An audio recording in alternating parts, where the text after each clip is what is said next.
Good afternoon. Good afternoon. My name is Ron Perry, and I'm the Reference Services Manager here at the Main Library. And on behalf of Mayor Carl Dean, the Nashville City Council, and Library Director Donna Nice, I'd like to welcome you to today's program. Nashville's fortunate to have such elegant meeting facilities, and we're also fortunate to have partners like Vanderbilt University to bring programs and offer lunch, and I'd like to express our appreciation for that. And here to introduce today's program, I would like to introduce Gail Williams, is the Associate Director for Community, Neighborhood, and Government Relations at Vanderbilt University.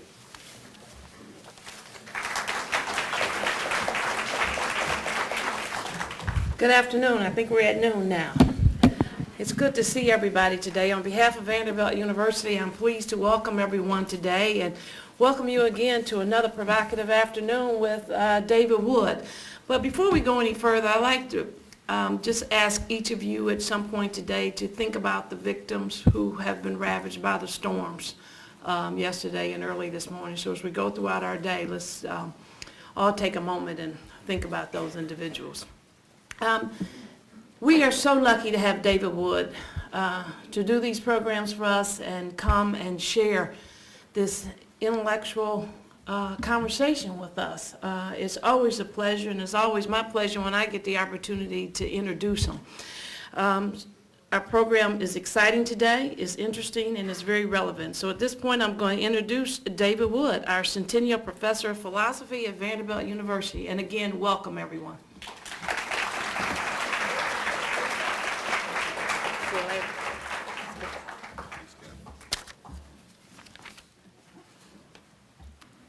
Well, thank you, Ron, and thank you, Gail.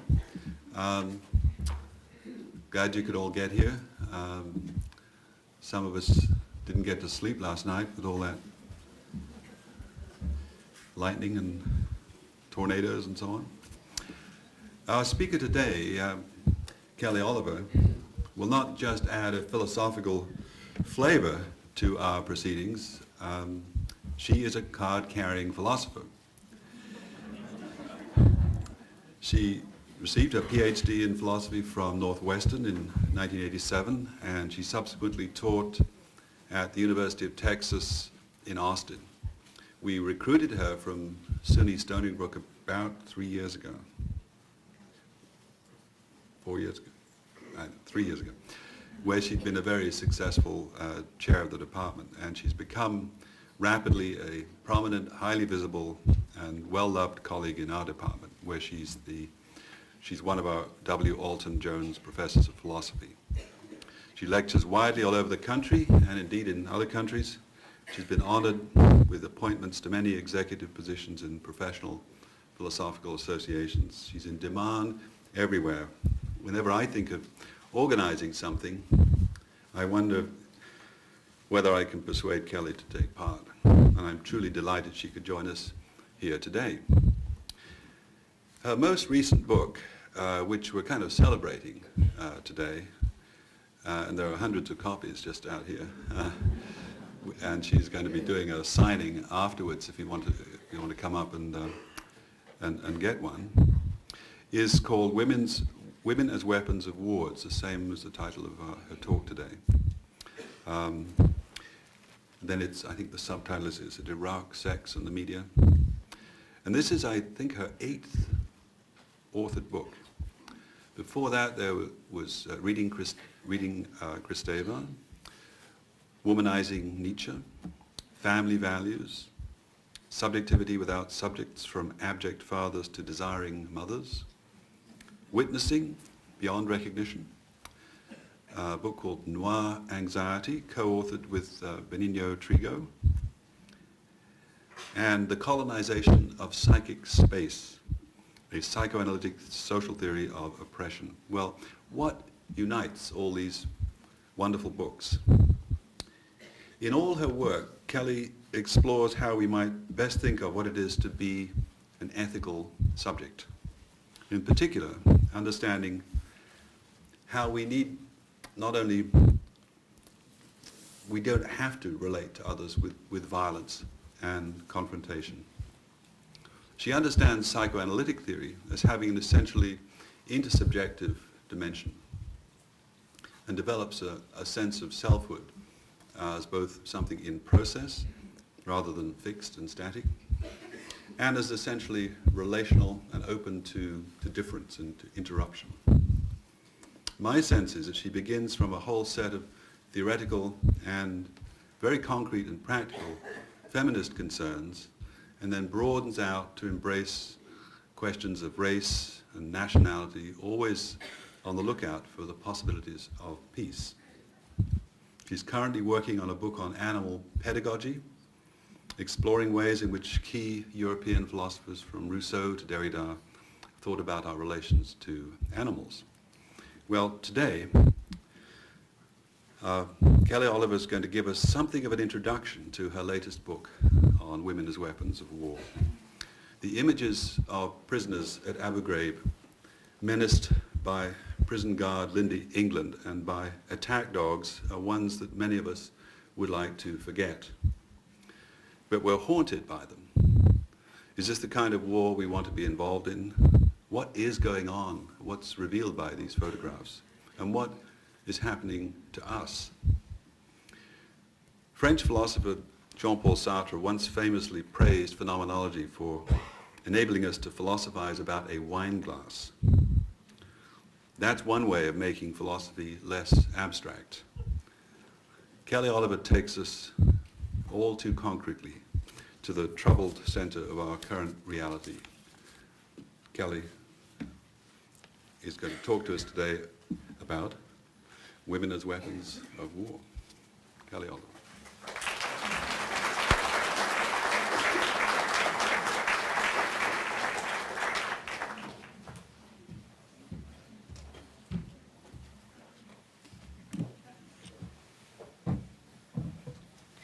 Thank you, David, and thanks also to Vanderbilt and the Nashville Public Library for sponsoring this wonderful program. I'm excited to be here, and I want to thank all of you for being here. If you were like me, you were waiting for the tornadoes all night, so thanks for coming out even after a sleepless night.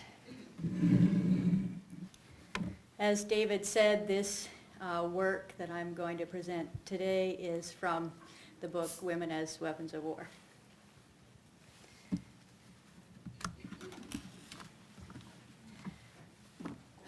Because the war in Iraq is unlike others in that there is no front line, women have engaged in combat along with men. Women soldiers not technically allowed on the front lines continue to see action, to kill and to be killed. A shortage of military personnel leads to stretching the rules regarding women on ground combat forces. But reportedly, the American public is no longer shocked at the idea of women dying in war.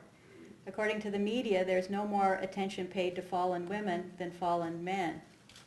Women's participation in integrated units, for the most part in the media at least, goes unnoticed in spite of even recent reports of the fear of rape that these women suffer in their own units.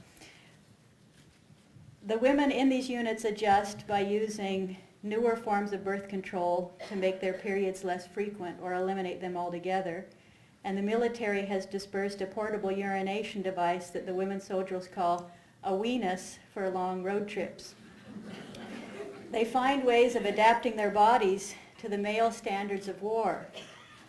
Women are serving and dying, but in the words of retired Navy Captain Lori Manning, quote, "A lot of social conservatives have powerful feelings about training mothers to kill," end quote. And some military policymakers foresee reopening debates about women's participation in combat once the war is over.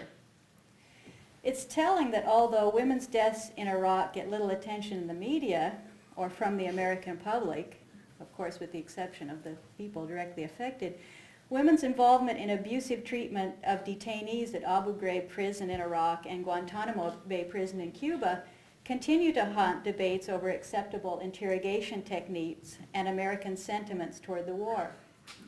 In addition, the sexual nature of the abuse was used by some to argue that women shouldn't be in the military, that their very presence unleashed this sexual violence. Although the deaths of women in war in Iraq is receiving little attention, reports of women's violence and abuse captured public imagination. Why? Why did the images of women abusers from Abu Ghraib generate so much press and media speculation? Especially since there were also men involved, but it was the women that really captured our attention. My most recent book, Women as Weapons of War, Iraq, Sex, and the Media, is an attempt to answer this question by analyzing both the media coverage and the events themselves within the context of what there I call a pornographic or voyeuristic way of looking at sex and violence, which is normalized through popular media. The pornographic way of looking or seeing takes the object of its gaze for its own pleasure or as a spectacle for its own enjoyment without regard for the subjectivity of those it's looking at. The pornographic way of looking reinforces the power and agency of the looker while erasing or debasing the power and agency of the people looked at. This way of looking operates on both literal and figurative levels. Sex and violence literally have become spectacles to be looked at, and sex and violence figuratively have become linked in our cultural imaginary, evidenced by the fact that the phrase sex and violence has become part of our everyday vocabulary. For example, in terms of Hollywood films, it's difficult to think of one without the other. The two go together, sex and violence. In a general sense, my book is about the connection between sex and violence in contemporary culture. More specifically, it's about how this imagined connection plays itself out in the theater of war currently staged in the Middle East. Furthermore, it's about how this pornographic way of looking plays an essential role in waging war, and how historically at least it's been used, even developed, within the context of colonial and imperialist violence. So in a sense, this is nothing new. In this regard, the American occupation of Iraq follows in a long line of colonial and imperialist ventures executed by the West in the East. Placing the events at Abu Ghraib and their media coverage within the historical context of Western colonial violence allows us to see how they're a continuation of military practices that normalize violence, particularly in relation to women and sex. When the photographs from Abu Ghraib first became public, there was a flurry of outrage and accusation. The photographs were considered shocking and mind-boggling. Some even considered the photographs themselves to be the real problem, not the abuse. Yet at the same time, there was something strangely familiar about these photos. And it's that combination of shock and familiarity that I try to understand in the book. The faces of the perpetrators suggest that they could be photographs in a high school yearbook. Judging by the gestures and facial expressions, they're photographs of triumphs and victory, all smiles and thumbs up. Remember those pictures of the women by stacked Iraqi prisoners giving the thumbs up into the camera. In this regard, the photographs are trophies that suggest within the war of what President Bush called us, you're either with us or against us, we could say us or them, we're winning. The trophy viewing or the trophy seeing inherent in these photographs is just one aspect of what I'm calling the pornographic looking. The objects of the photographs are abused, debased, humiliated, naked, and by photographing these trembling and vulnerable bodies next to triumphant American military personnel, the clear message is that we can do whatever we want to these foreigners, these so-called enemy combatants. We're in the driver's seat, so to speak, while they're just along for the ride, in this case apparently a joyride at their expense. In my book, I argued that these shocking images are not only familiar to us from a history of colonial violence associated with sex, but they're also familiar to us from a history of associations between women, sex, and violence. Indeed, in some sense, the association between sex and violence trades on stereotypical images and myths of dangerous or threatening women upon which our culture was, and I would say continues, to be built.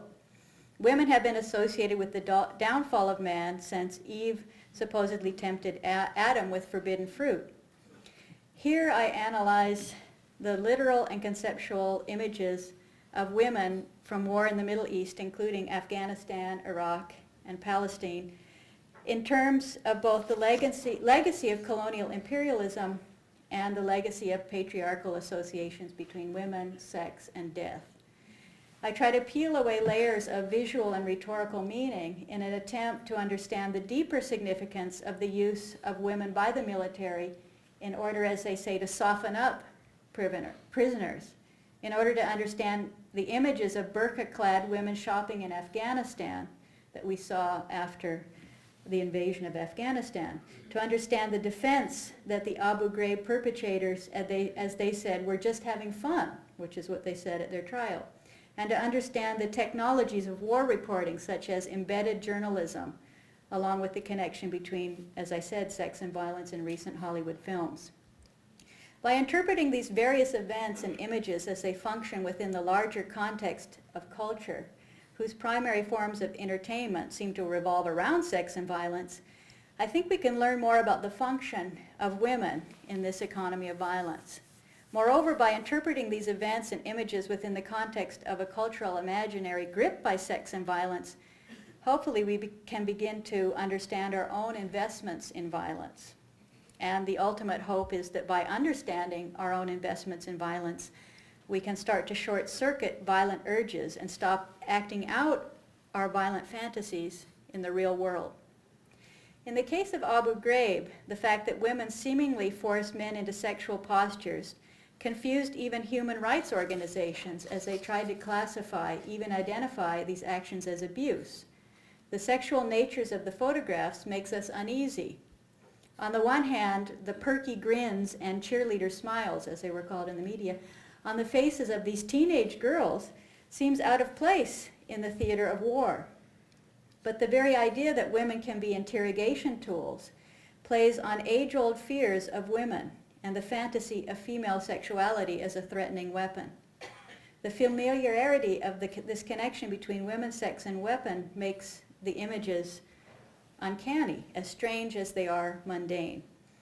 If women have been figured as bombshells, as they have in Hollywood and popular magazines, and their sex has been characterized as a deadly weapon, think of femme fatale in the film noir movies, the literal explosion of women onto the scene of war should really not be that much of a surprise.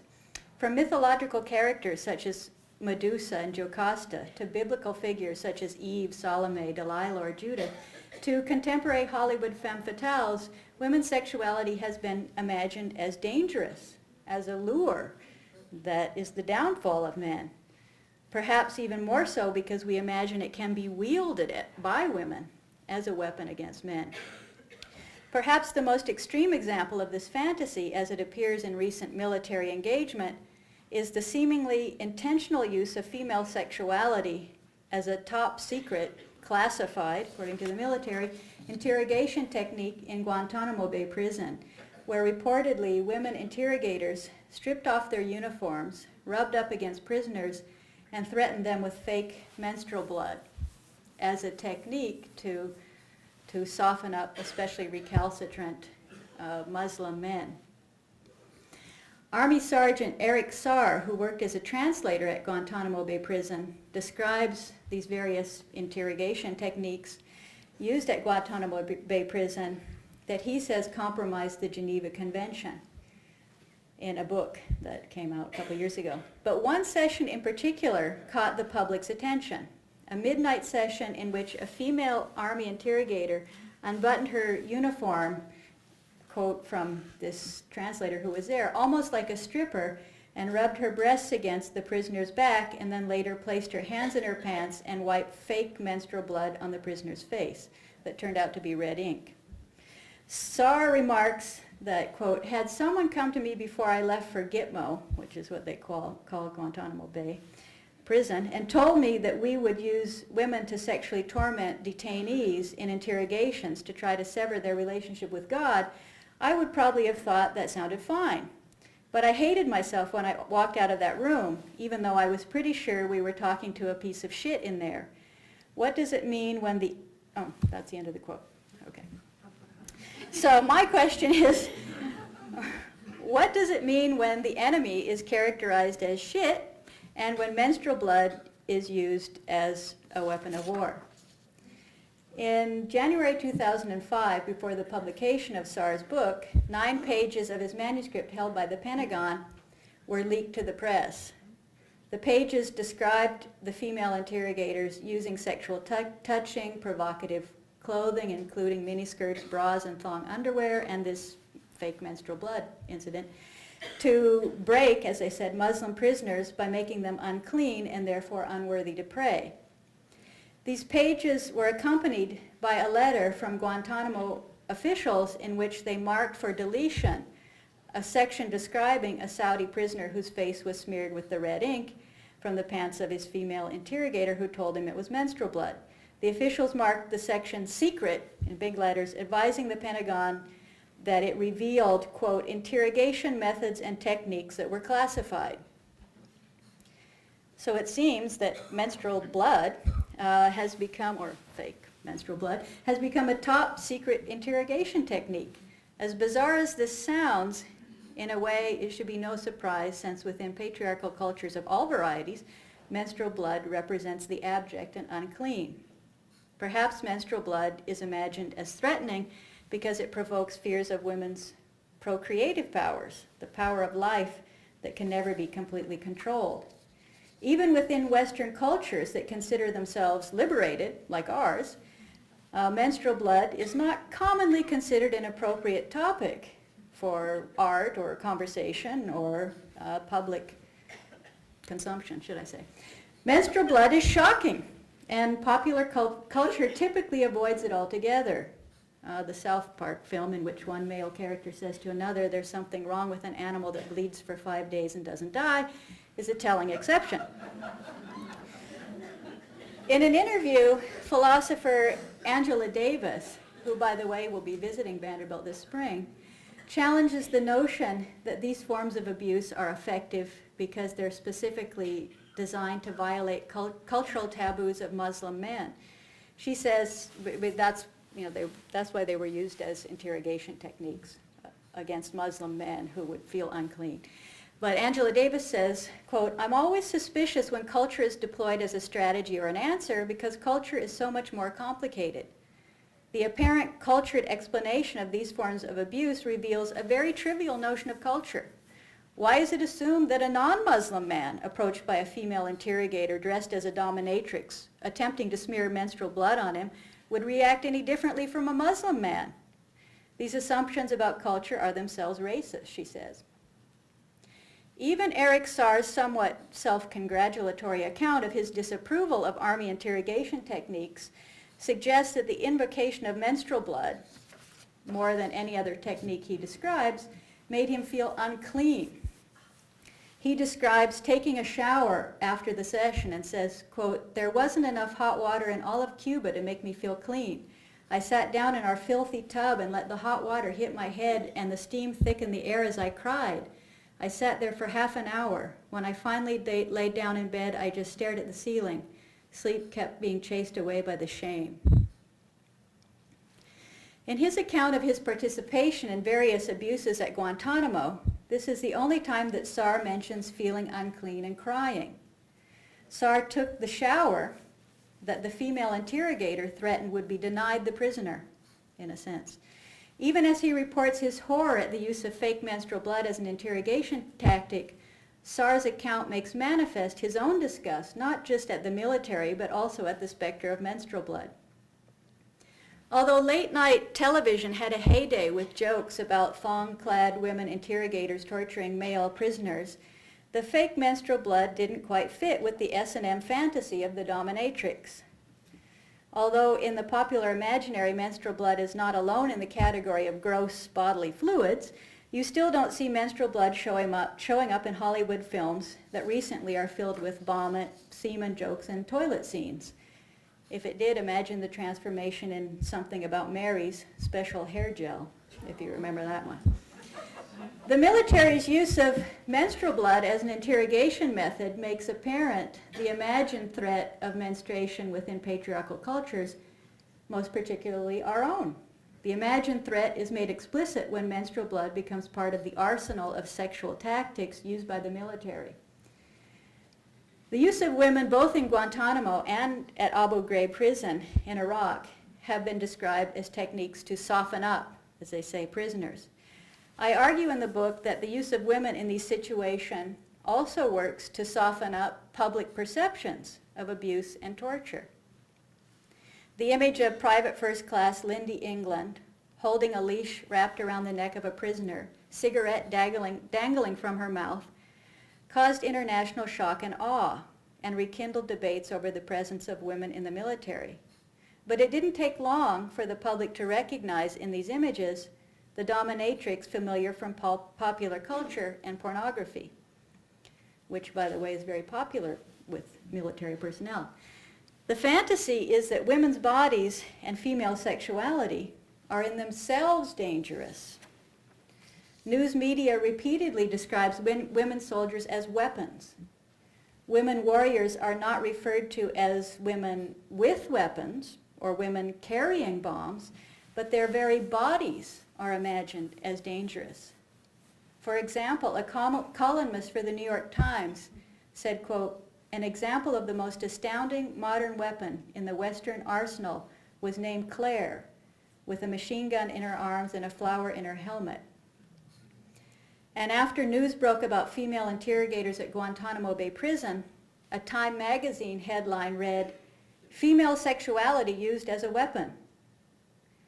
And the London Times described Palestinian women suicide bombers as, quote, "secret weapons," as human precision bombs, more deadly than the male. Even Private Jessica Lynch, if you'll recall, the U.S. soldier who was captured and rescued early in the Iraq invasion, was labeled a human shield and called a weapon in the propaganda war. And media and public reactions to the more recent capture and release of British seaman Faye Turney, which was actually more in the press in Britain than it was here, display some of the same tendencies. The British media accused the Iranian president of using Turney as a weapon in a propaganda war at the same time that conservatives used this image of a mother prisoner of war to argue against women warriors. Both recovered heroines like Lynch and Turney and the bad girls of Abu Ghraib have galvanized debates over women serving in the military. In the wake of the photographs from Abu Ghraib, some reports said that, quote, "the whorehouse behavior at the prison was a result of the presence of women who triggered what they referred to as the natural sexual impulses of men," who I guess just couldn't control themselves with women around. Some commentators blamed feminism, not only for women's presence in the military, but also for the violence toward men, the Iraqi men in particular. They wondered whether feminism meant equal opportunities for abuse. Others went so far as suggesting that the abusers were man-hating lesbian feminists getting even for Muslim men's treatment of women. I think my mom said something like that even. Not only women's participation in abuse, but also women's supposed vulnerability have been used in arguments against women in the military. Depending on the political bent of the reporter, Private Jessica Lynch was described in the press with wildly varying characterizations, from a female teenage Rambo to a princess and a damsel in distress. Although, as we now know, Iraqi doctors actually saved her life, her capture was used on the ground to motivate male soldiers to kill the enemy who'd captured this symbol of American womanhood. The fact that this pretty, innocent girl found herself in a combat zone led some people to question the wisdom of allowing women to join the military.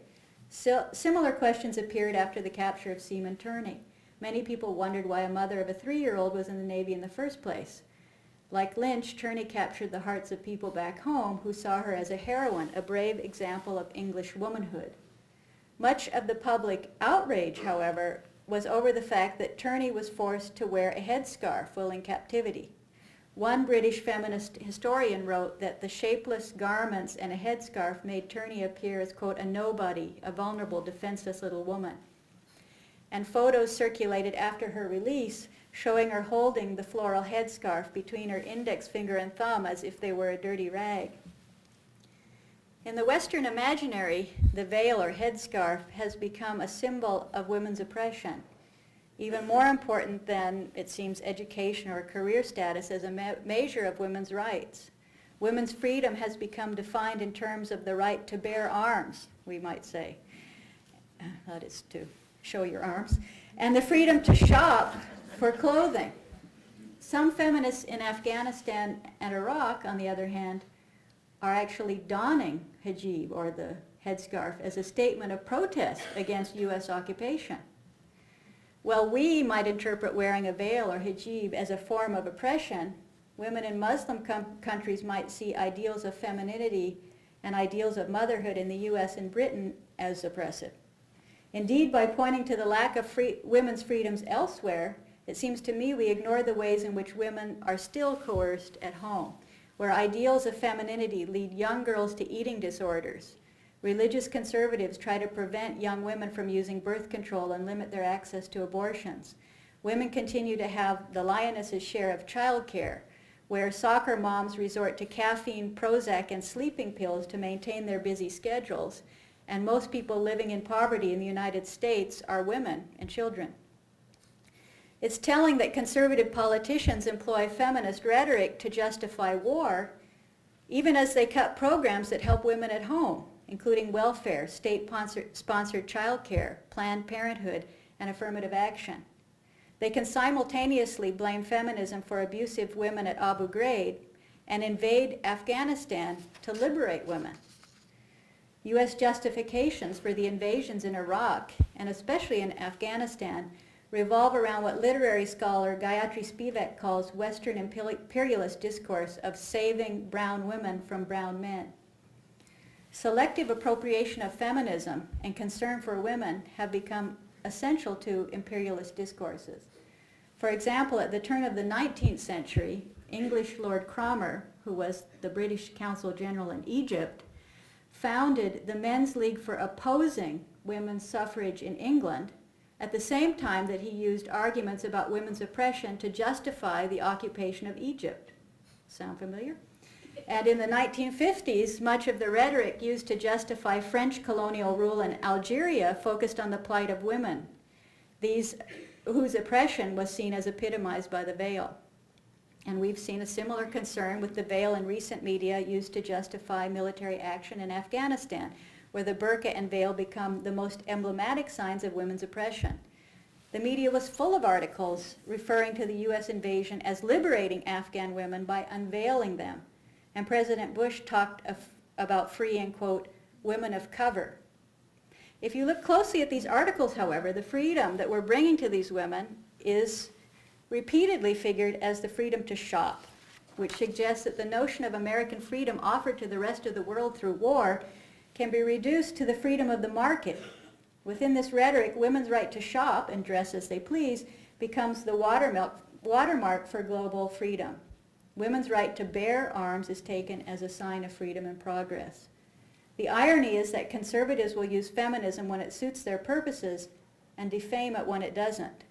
As we now know, women in Iraq have much less freedom of movement than they did under the rule of Saddam Hussein. Many have been forced to quit their jobs and quit going to school for fear of bodily harm or kidnapping. But it's not just conservative Christians who hold this double standard that allows them to deploy feminism as a strategy of war, even while simultaneously denying women certain freedoms or privileges. Reportedly, the actions of Palestinian women suicide bombers has led several Islamic clerics to proclaim that women, like men, can reach paradise as martyrs, despite earlier beliefs that women could not be holy martyrs. Training women from conservative religious groups requires loosening restrictions on their freedom of movement and contact with men outside of their families. It also means changing regulations on what they wear, on whether they can show their bodies, which are not permitted to be seen by men, even in death. After 19-year-old Hiba Darhama blew herself up on behalf of Islamic Jihad in May 2003, one influential cleric said that she didn't need a chaperone on her way to the attack and that she could take off her veil because, quote, she's going to die in the cause of Allah and not to show off her beauty. The conservative patriarchal religious restrictions on women's movements and bodies become fluid as leaders begin to imagine the strategic value of women as weapons of war. And just last week, Al-Qaeda allegedly used 2 mentally impaired women to carry out suicide bombings in busy markets in Baghdad. Reportedly, their use of women suicide bombers is on the rise because women more easily pass through checkpoints without arousing suspicion. On the morning of January 27, 2002, just hours before Wafa Idris, the first Palestinian woman suicide bomber, blew up, Yasser Arafat spoke to women in his compound at Ramallah and told them, quote, that women and men are equal. You are my army of roses that will crush Israeli tanks, end quote. Women are not just carrying guns or wearing flowers in their helmet, it seems. Their bodies have become figured as roses with thorns, deadly flowers that can be used as part of the modern arsenal of war on both sides. Thank you.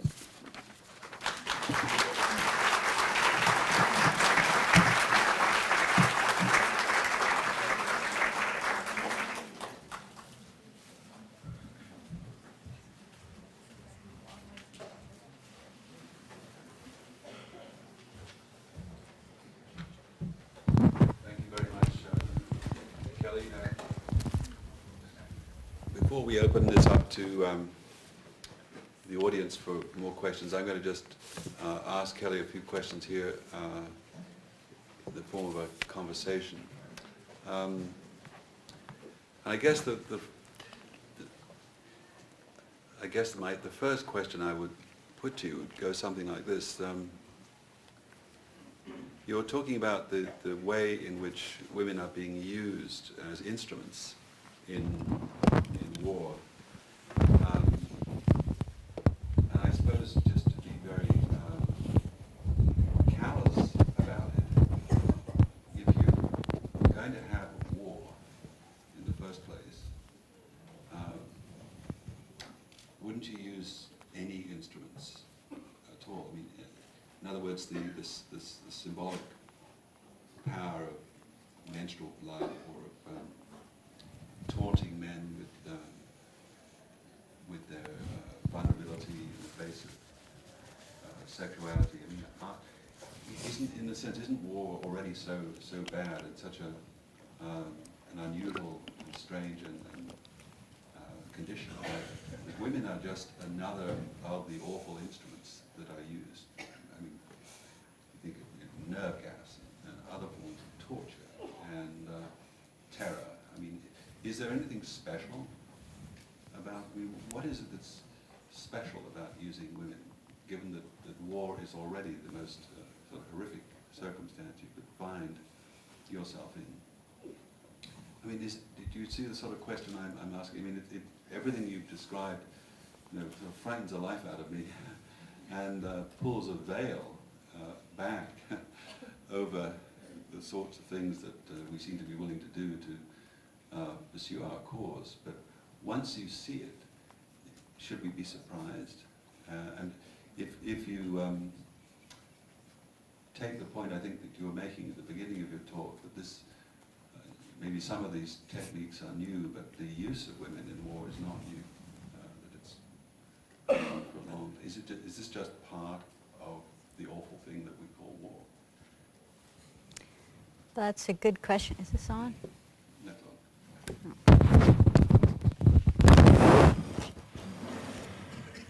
That's a good question. I think in one sense, yes, war is horrific. War is awful, whether it involves men or women, and certainly men have been used in war. But I think what's interesting about women, and especially about the media coverage and the rhetoric surrounding these women's involvement in the military and in these war zones now, is that it points up both a kind of double standard, we could say, in terms of women and the way we think of women, the way we think of women's equality, the way we think of women's rights, the way we think of feminism, it points up a double standard that we have in terms of how we imagine women and women's place. I think that on the one hand, the military seems quite comfortable in using women as very particular types of strategies and instruments, as you say, which already I think is problematic to use a woman as an instrument in that way. But at the same time, the same kinds of forces see the whole war, the whole enterprise of war as about protecting women and children, about protecting our families. And there seems to be a kind of contradictory image of women. Are women these vulnerable, innocent mothers who are the bearers of life that need protecting? Or are women these scary, sexualized, dominatrix sorts that show up in these photographs that can be used as weapons because they really are very scary? There's also, it's very complicated. It also shows up the kinds of stereotypes we have about our so-called enemy and what sort of tactics are going to frighten our enemy or get our enemy to talk or break these prisoners. And it says something, I think, that we don't think about the way that we think of women's sexuality as scary or menstrual blood as scary, too. It's not just these Muslim men, but the fact that the military can imagine using it at all shows that there's something they think is also scary about these tactics. On the other hand, I think that if we examine the rhetoric around women and this use of women, we also see something that's fundamentally contradictory about the enterprise of war, which I've already, I guess, kind of alluded to, and that's why are we fighting? What are we fighting for? And I think that this, came out in the case of Jessica Lynch, where on the ground, once Jessica Lynch was captured, the soldiers there on the ground were fighting to rescue her. They were fighting to get revenge. They imagined all these horrible things that happened to her. They didn't know if she was dead or alive, and they wanted to go kill that enemy. Not in a way that those sentiments wouldn't have been riled up as much if she'd been, as one reporter said, a hairy, stinky Marine or something like that. Big, hairy male, basically. But that there's, and I think throughout the history of military warfare, there is a certain rhetoric about women's involvement. The whole idea of liberating the women of Afghanistan, that's why that became one of the main justifications along with the war on terror. And I think that these are used as smoke screens. This kind of discussion is used to camouflage the economic stakes of war, the reason why superpowers engage in these kinds of colonial enterprises where we have occupied Iraq, where we basically have taken over Iraq. And then it becomes about both liberating women there, but also about protecting our own women and our own families. And so I think that if we start looking at the way that women have, the role of women is used both by the military, by the popular press, within our own imaginations, we begin to see a lot of contradictions that I think have to make us reflect on not only our stereotypes about women, but also the way that we imagine war and why we are going to war. Can I sort of segue in there with another question?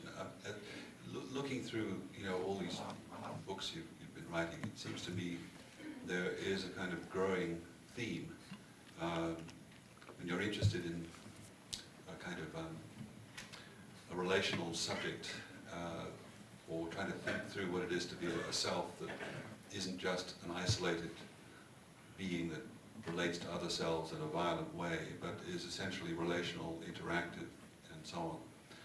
And I get the sense that as things are moving in your kind of trajectory here, you're trying to work out a kind of philosophy of nonviolence or a philosophy of peace, or a way of imagining, reimagining social existence in which violence would play a whole lot smaller role.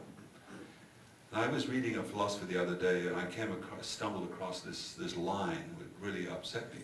And he started saying, talking about man's essentially murderous nature. Man's essentially murderous nature. And I thought, I just don't believe that.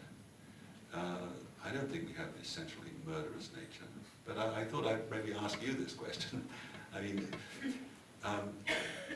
where does violence come from? I mean, if we want to reduce it or eliminate it or imagine a world without it or with a whole lot less of it,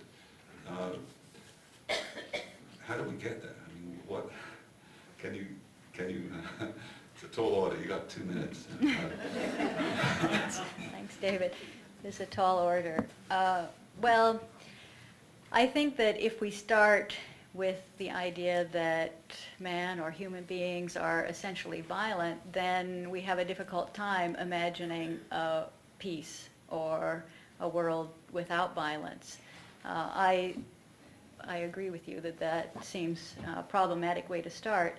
And it seems to me that if we think about human beings, our lives, our societies, our being together, our communities, even our being here, that most of our experiences are not murderous.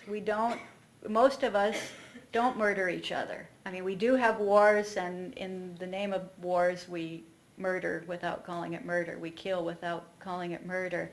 And we kill, I mean, some of the estimates now are that 600,000 Iraqi civilians have died, hundreds of thousands. We don't really hear about that that much. But it seems to me that if you think about, if we want to talk about human nature, we're born as little infants. We are absolutely dependent upon our parents or someone to take care of us. A baby born is not going to survive on its own. None of us are born into a world on our own. We're born already as social beings who are dependent on others. And we're not just dependent like some animals are for a day or a week or a couple of months. We're dependent on caretakers and people to provide for us and take care of us for years. And I think that is a better description of something like the human nature or human condition, is that we are fundamentally interdependent social creatures. I mean, right now these lunches that were so generously provided here, a lot of people had to grow food and drive food and fly the food and package the food and bring it over from Provence next door. There were a lot of people involved in getting this lunch. Very few of us are out there growing our own food and completely self-sufficient. Human beings rely on each other, and it takes enormous amounts of cooperation for us to live together in the way that we do. And it seems to me that that tells us something about the fundamental nature of human beings. That violence is part of our lives. There's no denying that. But it seems to me that maybe one way to start working toward peace and toward a less violent world is to imagine that less violent world. We have to imagine that possibility. And I think we also have to talk about both on this level of what we can think, what we can conceive, what we can imagine, and also on the economic level about the redistribution of wealth, it seems to me, that we can't feel, we have to realize that we are dependent on each other, that we need to help each other, and that we can't just be concerned about ourselves and guarding our own wealth, that we have to reach out to those other people because we are dependent on them. Okay, we're going to pass the microphone around and get some questions from the floor.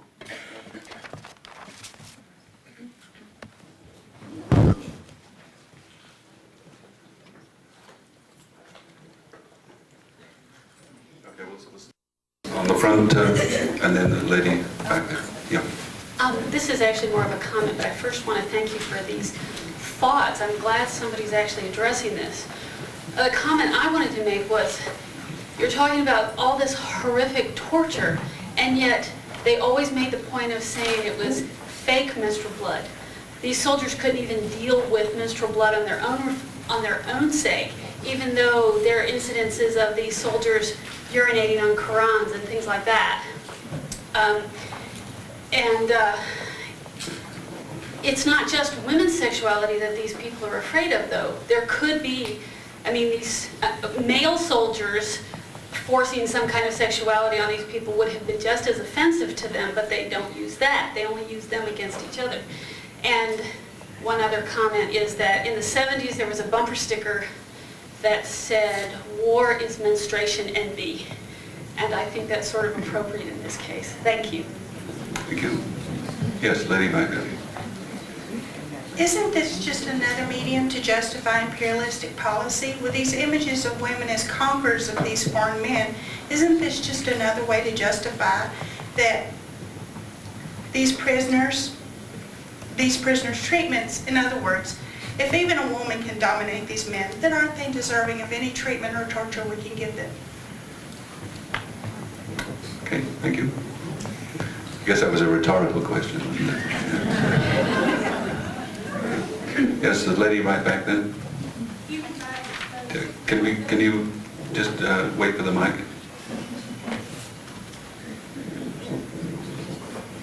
Yes, even back 6.5 decades ago, though, the U.S. government was promoting Rosie the Riveter, inspiring women to consider men's roles, taking on men's roles, taking on the workplace when they had not considered that before, and doing whatever was necessary to win the war.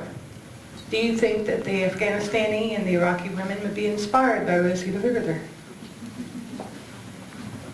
Thank you. Any more? Yes, this gentleman here. The word is Haji. That's what the American troops refer to the Iraqis as. It's the same thing I was taught back at Fort Leonard Wood back in 1967. And they were gooks and slopes and slants, and the word is Haji that they use to refer to all of these lower forms of life that they have to deal with every day. Thank you.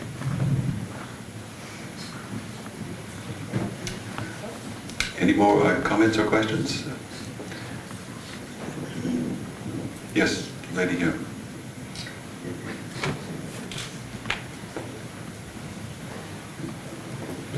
First of all, I am against the war, and I am a feminist, so don't stone me. But this is just a question I have.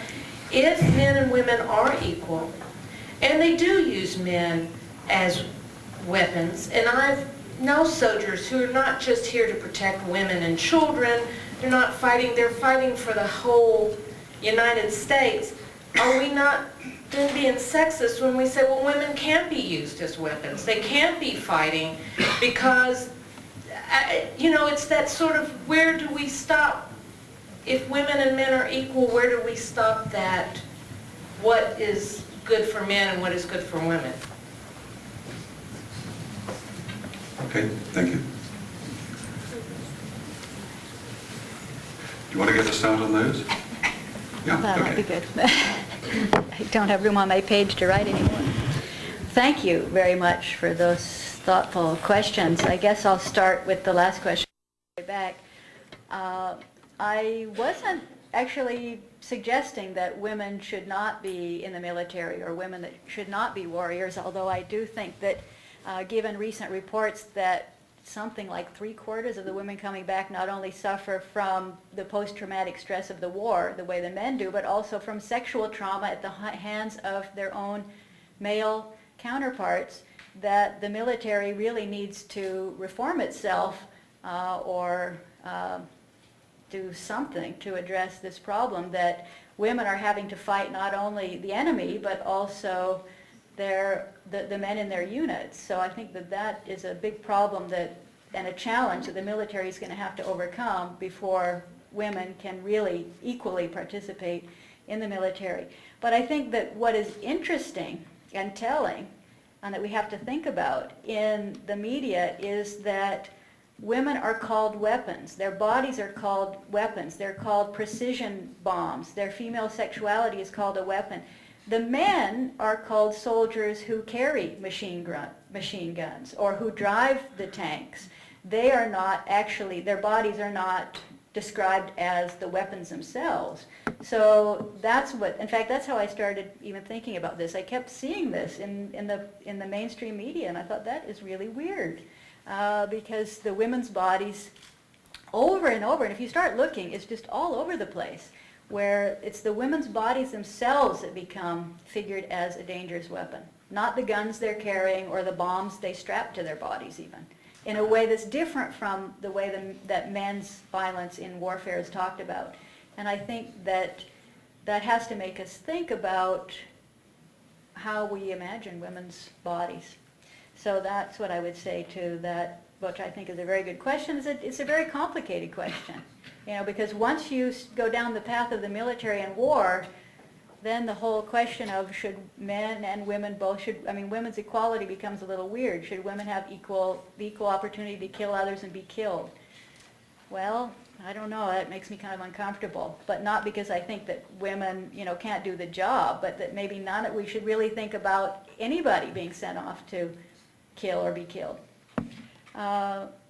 In terms of the question about, I guess the comment about Iraqis, the names Iraqis are called, thinking of them as lower forms of life, I think that's very interesting because I think that again tells us something about, as you said, the history of our warfare. Another way that we justify calling someone the enemy is to dehumanize them, is to see them as a lower form of life, to see them like an animal. And in fact, at Abu Ghraib, the guards were instructed to treat the Iraqi prisoners like dogs.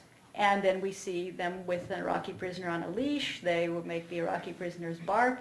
And I wonder, who would treat their dog like that?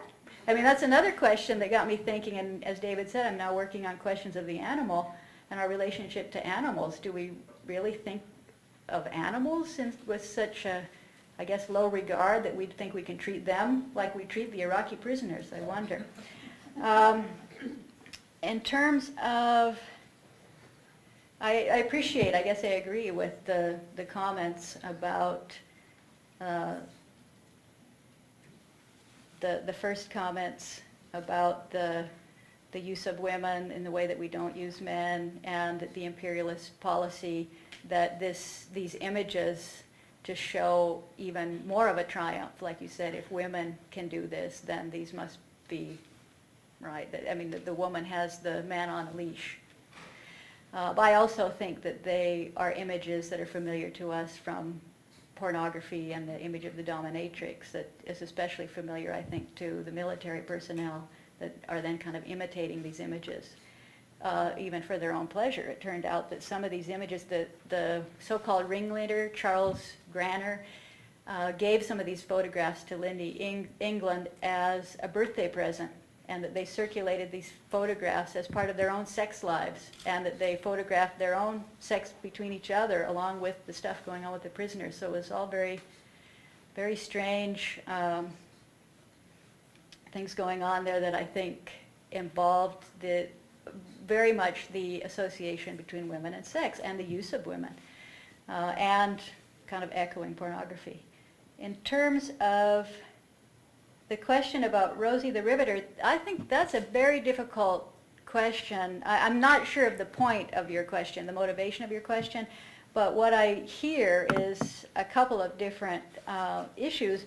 One is that there's a whole history of the U.S. government or the U.S. military deciding that, well, now it's time to embrace feminism because it's useful to our military strategy. We didn't embrace it before. We wanted women to stay home, but now that we need them, we're going to embrace a kind of feminist ideal that they too can do work in the factories or keep the war machine going so that the men can be on the front line. Of course, that caused a problem when the men came back, and then they were trying to move the women back into the home, and you got, the Leave It to Beaver kind of TV shows, and it caused a lot of domestic strife. But I hear another aspect to this question, and that's the question of whether Afghan women might be inspired by this image of a strong woman who can go out and join the workforce, can do the job that any man can do. And I think this raises a really complicated question about what it means to have, let's say, a feminist kind of attitude toward the women in Afghanistan. I mean, I think that what I was talking about was the way that these women are used and the rhetoric about these women, but I think that the feminist position has to be a very nuanced and complicated one, because I don't think that we can just impose our standards on other cultures on the one hand, but on the other hand, I think there really are sort of horrible kinds of restrictions and violence toward women in other places that we have to say this needs to stop. This sort of violence toward women and these kinds of restrictions have to end everywhere. But how we go about doing that without imposing our value system, I think we have to at least be self-reflective about our value system, that it is a value system, that it also has places restrictions on women, and that we can't be so hypocritical, basically, I guess you could say would be the bottom line about saying, well, let's free women elsewhere when we have all kinds of problematic policies, public policies in effect regarding women here. But I think that's a good question. My point actually was that you're taking offense against Iraqi terrorist leaders for doing the same thing we actually did 6.5 decades ago, for them to try to enlist women and fill the holes. We've done that all that long ago. Yeah, well, that's also a very good point, right? Thank you very much. And thank you, Kelly. If you'd like to, we're going to have a book signing now. If you want to buy a copy of the book or give one to a friend of yours who's not here, do come up. And I think they'll be available at Davis Kidd after today.